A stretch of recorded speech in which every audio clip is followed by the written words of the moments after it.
আমি বেশি আলোচনা করব না, যেহেতু আমাদের এখানে তীব্রমুথা বরিষ্ঠ নেতা, সিপিএম বরিষ্ঠ বলতে বলে সবচেয়ে ককা আমাদের ADC deputy CM Animesh sir এখানে উপস্থিত, এবং আজকে সভার সভাপতি আমি নামটা ভুলে গেছি যদিও রাজেশ অজিত দেববর্মা মহোদয়। এখানে উপস্থিত আছেন আরো ফাইজাল, যিনি ক্রীড়া এবং যুব পাসপোর্ট ইএম, যিনি সোহেলদা ববর, তিনি ফাইমানজাক ফাইজা উনি উপস্থিত। আরো তিনি আরো ফাইমানজাক ফাইজা নরনি এলাকানি এমডিসি আর সাইমানো এলাকানি এমডিসি, যিনি ইয়ং জেলা এবং আনিসার অনন্ত দেববর্মা মহোদয়। অরফাই মানজার ফাইজান যতনি মুং সালিয়া, সবার নাম আমি বলবো না, যেহেতু অনেকজন নেতা আমাদের মঞ্চে আছে, সবার নাম বলতে গেলে আমার অনিমেষ দা আলোচনা করতে সুযোগ পাবো না। যার কারণে মঞ্চে যারা উপবিষ্ট আমার কি বলে DWF এবং YPF সমস্ত তীব্রমুথার আমাদের সমস্ত সংগঠনের নেতৃত্বরা মহোদয় মহোদয়াগণ, এবং বিশেষ করে যারা আমাদের এখানে এই সভাতে, এই বনবাজার সভাতে আমাদের অনিমেষ দার আলোচনা শোনার জন্য যারা এসেছেন, বিশেষ করে আরেকটা ধন্যবাদ জানাবো। আমি এই প্রথম দেখলাম যে বিজেপি বলে সবকা সাথ সবকা বিকাশ। আমি আজকে এখানে এসে দেখলাম ত্রিপুরা মুথা পার্টিতে অনেকে বলে ত্রিপুরাদের জন্য, এখানেই দেখলাম আমাদের পাহাড়ি বাঙালির বিকাশের জন্য কাজ করার জন্য ত্রিপুরা মুথাতে সমাগম হয়েছে। কাজে আমি আশা রাখবো তীব্রমুথা আজকে থেকে প্রমাণ করে দিলাম, আমিও দৃঢ় বিশ্বাস, আমারও বিশ্বাস জেগে উঠলাম যে তীব্রমুথা কোন একটা সম্প্রদায় দল নয়, তীব্রমুথা কোন একটা জাতপাতের দল নয়। কাজে এই বনবাজারের সভাতে আমি দেখতে পেলাম, এবং এই সভা থেকে সারা ত্রিপুরা রাজ্যে আমি আপনাদের বার্তা পৌঁছে দেবো যে বনবাজারে আমি একটা সভাতে দেখলাম এখানে সমস্ত জাতি গোষ্ঠী মিলে তীব্রমুথার মধ্যে আমাদের নেতৃত্বরা এখানে মঞ্চে আছেন, ওনাদের মুখ দেখে আমি অক্লান্ত নয়, আমি অতি আনন্দিত। কাজে আমি প্রশাসনিক এডিসি প্রশাসন এই বিষয়ে আমার অভিজ্ঞতা নেই, যদিও অপোজিশন নেতার কিছু সময় রয়েছে, সেই বিষয়ে আমি বলবো না। এবং প্রশাসনে বিস্তারিতভাবে আমাদের তীব্রমুথা এডিসি সরকার কি কি উন্নয়ন করেছে এই অল্প সময়ের মধ্যে, তার বিষয়বস্তু নিয়ে আমাদের অনিমেষ দা বিস্তারিতভাবে আলোচনা করবেন। আমি বলবো যে আপনারা আমাদের যারা সঞ্চালন করেছেন, যারা পরিচালনা করেছেন এই সভা, উনি বলেছেন, আমাদের ডিস্ট্রিক্ট প্রেসিডেন্ট উনিও বলেছেন যে আমি দীর্ঘদিন ভারতীয় জনতা পার্টি, আজকে আমি 17 বছর ভারতীয় জনতা পার্টিতে ছিলাম, এবং নড়াইল জেলার কমিটি প্রেসিডেন্ট দায়িত্ব ছিলাম, রাজ্য কমিটি জনজাতি মোর্চার দায়িত্বে পালন করেছে দীর্ঘ বছর ধরে, এবং বিজেপি সারা ত্রিপুরা রাজ্যের যতজন এমডিসি আছে ওইসব 10 জন এমডিসি থেকে সবচেয়ে বেশি বুথে আমি তীব্রমুথা সিপিএম কংগ্রেসকে পরাজিত করে সবচেয়ে বেশি বুথে আজকে জয় হয়ে আমি এমডিসি হয়েছি, অর্থাৎ এডিসির আমি মেম্বার। কারণ মানুষ আমাকে ভোট দিয়েছে, শুধু আমাদেরকে এমএলএ বা এমডিসি বানানোর সেটা দায়িত্ব না, আমাদের দায়িত্ব রয়েছে আমরা এলাকার জনপ্রতিনিধি হওয়ার পর এই এলাকার মানুষের কাজ করার জন্য, এই এলাকার মানুষের যে দীর্ঘ আশা আকাঙ্ক্ষা, এই এলাকার জাতি জনজাতিদের একটা মিলন, যে পূর্ব আমাদের সিপিএম 25 বছরের আমলে যেভাবে আমাদের পাহাড়ি বাঙালির মধ্যে একটা অনৈক্য, সেই অনৈক্যকে ফিরিয়ে আনার জন্য আমরা এই এলাকাকে কথা দিয়েছি। যার কারণে এলাকার উন্নয়ন থেকে শুরু করে আমাদের একতা থেকে শুরু করে সমস্ত কাজ করার জন্য আমাদেরকে জনসাধারণ দায়িত্ব দিয়েছি। কিন্তু আমি দেখলাম দক্ষিণেশ্বরে যে দীর্ঘ বছর ভারতীয় জনতা পার্টি করার পর শুধু ভারতীয় জনতা পার্টি কেন্দ্র থেকে শুরু করে রাজ্য সরকারের শুধু প্রতিশ্রুতি একটা পূরণ হয়নি। আপনারা নিশ্চয়ই শুনছেন, আমি নিজেই বলেছি এই খোয়াই শহরের বাসনের মধ্যে জনজাতি নেতৃত্ব হিসাবে আমি বাসনে কথা দিয়েছি যে আমরা ভারতীয় জনতা পার্টি সরকার আসলে পর আমরা এই এলাকার উন্নয়ন করব। 25 বছরের কমিটি যা করতে পারিনি আমরা 3 বছরের মধ্যে 100 গুণ উন্নয়ন করব। আমি আজকে এই বনবাজারে আসার রাস্তা দেখলাম, কোনোখানে ভাঙ্গা চোরা, ওনারা কয় ব্ল্যাক টপের রাস্তা আমাদের বিপ্লব বাবু ভাষণ আপনারা নিশ্চয়ই শুনেছেন। তৎকালীন মুখ্যমন্ত্রী থাকাকালীন উনি কি বলেছেন যে এই রাজ্যে একটা উন্নয়ন করব, 25 বছর কমিউনিটি যা করতে পারেনি আমরা এর 100 গুণ উন্নয়ন করব। 2022-এর আগে নাকি সারা ত্রিপুরা রাজ্যের বিভিন্ন গ্রামের মধ্যে যেখানে বৈদ্যুতিক সংযোগ নেই ওই সব এলাকাতে বৈদ্যুতিক সংযোগ করবে।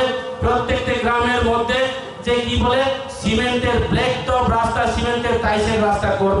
আজকে সেটা প্রমাণ 5 বছর পরিপূর্ণ হতে আর মাত্র 4-5 মাস বাকি। এই বিজেপি বন্ধুরা শুধু মুখেই বলে প্রতিশ্রুতি, কোনো কিছু প্রতিশ্রুতি পূরণ হয়নি।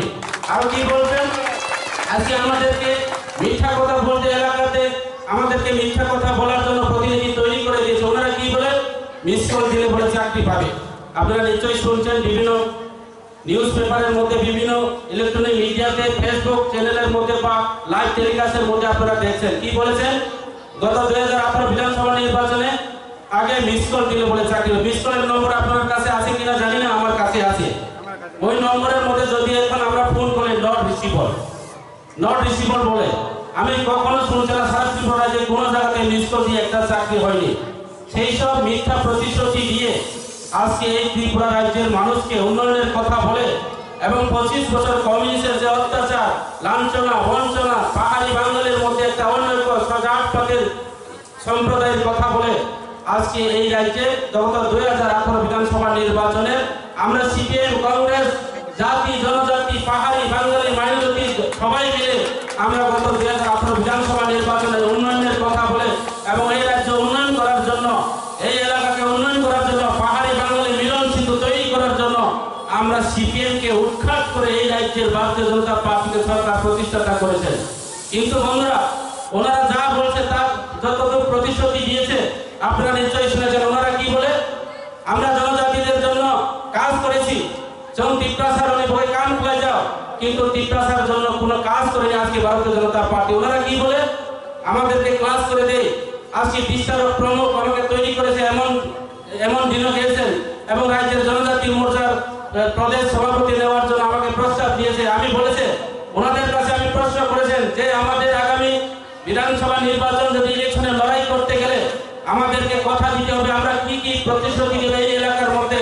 আপনারা গত বিধানসভা নির্বাচনে মিস কলের কথা বলে, মানুষকে রেগার মজুরি 340 টাকার কথা বলে, পেনশনের যে 2000 টাকা বৃদ্ধ মা বোনদের, বিকলাঙ্গ মা বোনদের 2000 টাকার কথা বলে আজকে এই এলাকার মানুষকে একটা বড় প্রতিশ্রুতি দিয়ে গত বিধানসভা নির্বাচনে যে আমাদের জাতি জনজাতির অংশের মানুষ সব পাল্টাই বলে আমরা সবাই পাল্টিয়েছি। আমরা আগামী বিধানসভা নির্বাচনে যদি এই রাজ্যের জাতি জনজাতির অংশের মা বোনদের ভোট দিতে গেলে আমরা কি করতে হবে সেটা আমি প্রশ্ন করেছি। সেই প্রশ্ন করার পর আজকে আমাদের ভারতীয় জনতা পার্টির নেতৃত্বরা কি বলে যে আপনারা একজন নেতা হিসেবে সেটা প্রশ্ন করার সেটা শোভা হয় না। আপনারা বলুন আজকে 25 বছর সিপিএমরা মিথ্যা কথা বলে, মিথ্যা প্রতিশ্রুতি দিয়ে এই রাজ্যের 25 বছর ক্ষমতায় রয়েছে, আমরা মাত্র 5 বছর আগামী দিনে করবে সেই কথা আপনারা বলবেন। আমি বলেছি যে আমি গত 2018 বিধানসভা নির্বাচনের আগে এবং ডিসি ভিলেজ কমিটি নির্বাচনের আগে আমি আমার এলাকাতে আমিও কথা দিয়েছি, যেভাবে এই বনবাজার এলাকা আমাদের এমডিসি যেভাবে কথা দিয়েছি, আমিও কথা দিয়েছি যে আমাদের খালছড়া, গোবিন্দবাড়ি, রাজদর, মালিদর সারা ত্রিপুরা রাজ্যের সবচেয়ে দুর্গম ডিস্ট্রিক্ট হচ্ছে ধলাই ডিস্ট্রিক্ট। এর মধ্যে সবচেয়ে দুর্গম ব্লক হচ্ছে আমাদের সামনো ব্লক। সেখানে রাস্তাঘাট নেই, সেখানে কোনো পানীয় জল নেই, সেখানে কোনো রাস্তাঘাট থেকে শুরু করে বৈদ্যুতিক কোনো সংযোগ নেই। আজকে ওইখানে রাস্তাঘাট নেই, নদীদের মধ্যে রাস্তা ছিল, এখন যে প্রাকৃতিক দুর্যোগে বৃষ্টিপাতের জন্য রাস্তা ভেঙে পড়ে গিয়েছে, চোরমার আজকে খালছড়া বাজার অচল হয়ে গিয়েছে। আমি আশা করি এই এলাকাতে এরকম অচল রাস্তা রয়েছে, অচল মার্কেট রয়েছে। সেইভাবে মিথ্যা প্রতিশ্রুতি দিয়ে গত 2018 বিধানসভা নির্বাচনে ভারতীয় জনতা পার্টি এই রাজ্যের ক্ষমতায় এসেছে। বন্ধু আপনারা ওনাদের কাছে প্রশ্ন করুন, ওনারা বলে যে ভারতীয় জনতা পার্টি সংগঠন নাকি সেবাই সংগঠন, ভারতীয় জনতা পার্টি নাকি সবকা সাথ সবকা বিকাশ। আমি যদি বলি যে এই রাজ্যের ভারতীয় জনতা পার্টি সরকার 5 বছর এখন হয়েছে, 5 বছরের মধ্যে কোনো জনজাতিদের জন্য, কোনো পাহাড়ি বাঙালিদের জন্য কোনো বিকাশ করতে পারেনি। কোনো ধর্ম, ওনারা বলে আমরা ধর্ম বর্ণ বিচার করি না, ওনারা ধর্ম বর্ণ বিচার করি, ওনারা জাতপাতের বিচার করি। আজকে মাইনরিটিদের বিরুদ্ধে বিধানসভার এমএলএ আপনারা নিশ্চয়ই শুনছেন শম্ভুলাল চাকমার নাম হলে একজন যুবক তরুণ শিক্ষিত নাকি এমএলএ। উনি বলেছেন মুসলিম উগ্র মুসলিম বন্ধুরা বলে যারা মাদ্রাসা যারা পড়াশোনা করেছেন ওনারা নাকি উগ্রপন্থী। তাহলে মাদ্রাসা আজকে আমাদের ভারতবর্ষের তৎকালীন ভারতবর্ষের প্রাক্তন আমাদের রাষ্ট্রপ্রধান আমাদের রাষ্ট্রপতি এপিজে আব্দুল কালাম উনিও নিজে তিনি মাদ্রাসায় পড়াশোনা করেছেন। তাহলে আমাদের ভারতবর্ষের রাষ্ট্রপতি উনিও নিজে টেরিস্ট। কাজে এইসব ধর্ম বর্ণ বিচার করে সেখানে এই রাজ্যের আর এই ত্রিপুরা রাজ্যের মধ্যে আর ক্ষমতায় থাকতে পারবে না ভারতীয় জনতা পার্টি। আমি আজকে চ্যালেঞ্জ করে বলবো আগামী বিধানসভা নির্বাচনে ত্রিপুরাতে 10টার মধ্যে সিট পাবে না বিধানসভা নির্বাচনে। একমাত্র আগামী দিনে আগামী 23 বিধানসভা নির্বাচনে তীব্রমুথার নেতৃত্বে এই রাজ্যের সরকার প্রতিষ্ঠাতা হবে। যে কোনো সরকার হোক ভারতীয় জনতা পার্টি তো আমি জানি না যে কোনো পার্টির সঙ্গে হোক আমরা তীব্রমুথার রাজ্যে এই রাজ্যের তীব্রমুথা সরকার হবে আমাদের ভূভাগের নেতৃত্বে। আর অনেকে বলে তীব্রমুথা নাকি সম্প্রদায়। আমি আজকে পরিষ্কার আপনাদেরকে জানান দিতে চাই যে ভারতীয় জনতা পার্টির মতো সম্প্রদায় দল না তীব্রমুথা পার্টি। আমাদের তীব্রমুথার সুপ্রিমো হচ্ছে আমাদের প্রদূর বিক্রম মালিক। আপনারা নিশ্চয়ই জানেন ওনাদের পরিবার। আমরা সবাই বলি পাহাড়ি বাঙালি জাতি জনজাতির অংশের মানুষ বলে রূপকার ত্রিপুরা রাজা। আমাদের রাজারা আমাদের রাজ পরিবাররা কোনো ধর্ম বর্ণ জাতি কোনো বিবেচনা করে না। আমাদের বীর বিক্রম কিশোর মালিক আপনারা নিশ্চয়ই জানেন ওনারা ধর্ম বর্ণ কিছুই বিচার করে না। তার যার জ্বলন্ত প্রমাণ বর্তমান আপনারা যারা আগরতলা আছেন আপনারা আগরতলা প্রতিবেশী মুসলিম সম্প্রদায়ের জন্য মসজিদ তৈরি করে দিয়েছে আমাদের মহারাজারা। আজকে বুদ্ধিস্ট যারা আছেন বুদ্ধ ধর্ম যারা অবলম্বন যারা আছেন ওনাদেরকে বুদ্ধ মন্দির তৈরি করে দিয়েছেন বেনুবন বুদ্ধ বিহার। হিন্দুদের জন্য মাতৃ মন্দির কালী মন্দির তৈরি করে দিয়েছে আমাদের রাজ পরিবাররা আমাদের রাজারা। তার পরিবার থেকে আজকে আসছেন আমাদের প্রদূত কিশোর প্রদূত বিক্রম মালিক। আমরা ওনার নেতৃত্বে আগামী দিনে এই রাজ্যের ধর্ম বর্ণ বিচার না করে জাতি সম্প্রদায় না করে আমরা একসাথ বিজেপিরা বলে সবকা সাথ সবকা বিকাশ আমরা সেই সবকা সাথ সবকা বিকাশকে বিশ্বাস করি না। আমরা আগামী দিনে তীব্রমুথার বিকাশ চাই, আমরা পাহাড়ি বাঙালি বিকাশ চাই, আমরা জাতি জনজাতি বিকাশ চাই। ওই বিকাশের কথা বলে ওই উন্নয়নের কথা বলে ওই সবকা সাথ সবকা বিকাশের কথা বলে শুধু এমএলএ মন্ত্রী নেতারা উন্নয়ন হয়েছে। আমাদের গরিব মেহনতের মা বোনরা আমাদের গরিব শ্রেণী যারা আছে পাহাড়ি বাঙালি যারা আছে যারা আমাদের চা বাগানের শ্রমিকরা আমাদের যারা প্রাইভেট যারা জমিয়ারা ওনারা কোনো উন্নয়ন হয়নি। শুধু নেতারা দালানবাড়ি হয়েছে, শুধু নেতা মন্ত্রীরা আমাদের ঘরবাড়ি আগরতলা জায়গা ক্রয় করেছে পাকা দালানবাড়ি তৈরি করেছে। ওই আগরতলার মতো জায়গাতে আজকে কলকাতার জায়গার মতো জায়গাতে মন্ত্রীর ছেলে মেয়েরা আজকে হসপিটাল খুলে আজকে প্লেট ক্রয় করে আজকে গুয়াহাটির মতো জায়গাতে আগরতলার মতো জায়গাতে আমাদের গরিব মন্ত্রীর মা বোনরা আগরতলার মতো জায়গাতে এক ঘন্টা জায়গা ক্রয় করতে পারে না। এমন এমএলএ মন্ত্রী রয়েছে ওনারা কানিকে কানি দেড় কানি দুই কানি জায়গা ক্রয় করে অতীতের মধ্যে তাদের পরিবারে কিছু ছিল না এখন দালানবাড়ি তৈরি করে। এই হচ্ছে বিজেপির সবকা সাথ সবকা বিকাশ বন্ধু।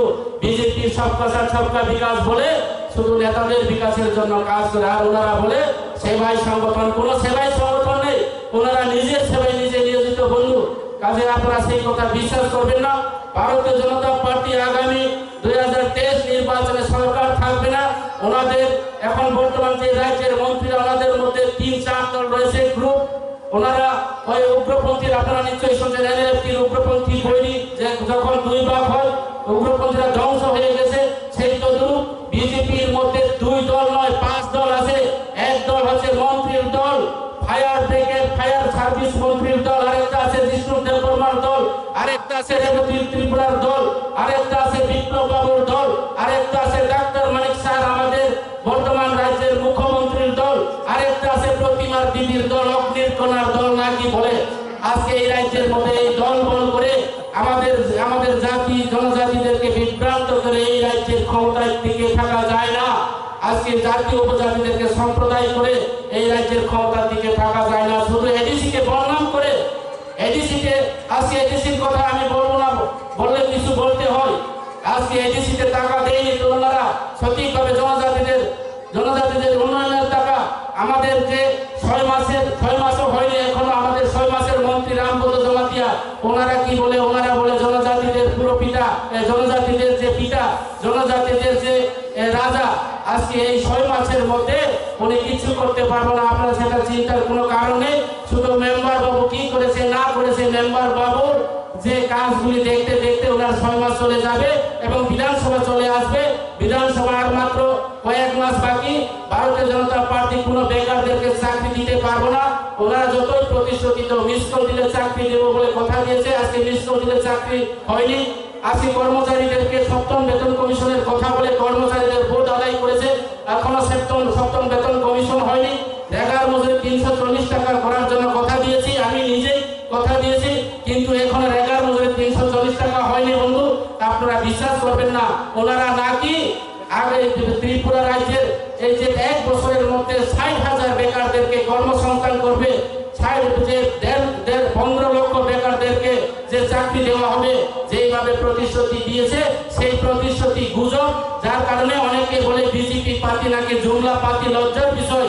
আমি এখানে দাঁড়িয়ে বলতে হয় আমি বিজেপি করছে বলে আমি নিজে স্বীকার করতে ইচ্ছা হয় না। যেভাবে পরিস্থিতি হচ্ছে ভারতীয় জনতা পার্টি, পাহাড়ে আর বিজেপি নেই, পাহাড়ে বিজেপি নেই। আগামী দিনে এখনো যদি আমাদের বিধানসভা নির্বাচন হয় বন্ধু, আমি সেটা জানি, আমাদের তেজস্বী এলাকাতে 20টা সিটের মধ্যে 20টা সিট আমাদের তিপ্রা মুঠা এমএলএ তৈরি হবে।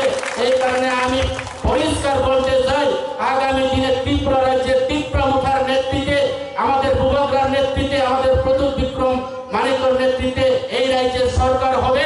এই রাজ্যের উপজাতি কল্যাণ মন্ত্রী ত্রিপুরা মুঠার থেকে তৈরি হবে, এই রাজ্যের আইন মন্ত্রী ত্রিপুরা মুঠার থেকে তৈরি হবে, এই রাজ্যের উন্নয়ন মন্ত্রী আমাদের রাম মন্ত্রী যাকে বলে অর্থমন্ত্রী ত্রিপুরা মুঠা থেকে তৈরি হবে।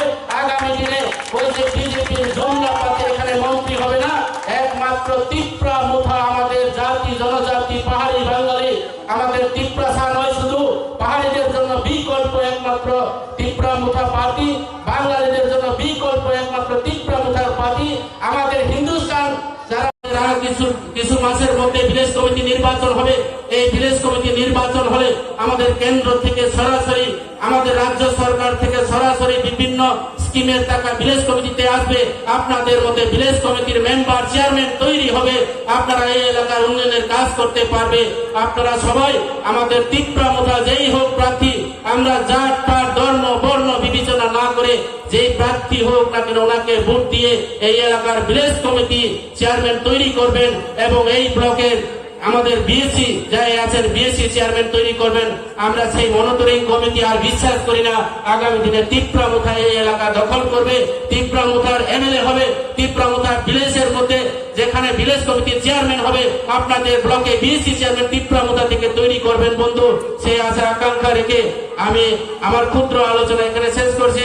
আরো একবার সবাইকে বড়জনদেরকে প্রণাম জানিয়ে, শ্রোতাদেরকে প্রীতি ও শুভেচ্ছা জানিয়ে আমার আলোচনা এখানে শেষ করছি। ত্রিপুরা মুঠা আয়োগ লক্ষ্য, প্রদুর বিক্রম মানিক আমাদের ভূবগ্রা আয়োগ লক্ষ্য। আগামী বিধানসভা নির্বাচন, ভিলেজ কমিটি নির্বাচন আমাদের ত্রিপুরা মুঠা থেকে এমএলএ এবং ভিলেজ কমিটিতে ত্রিপুরা মুঠার এমডিসি বিএসসি চেয়ারম্যান তৈরি হোক, এই আশা আকাঙ্ক্ষা রেখে আমার আলোচনা এখানে শেষ করছে। নমস্কার সবাইকে, খুলুমকার যত্ন, হামবাই যত্ন।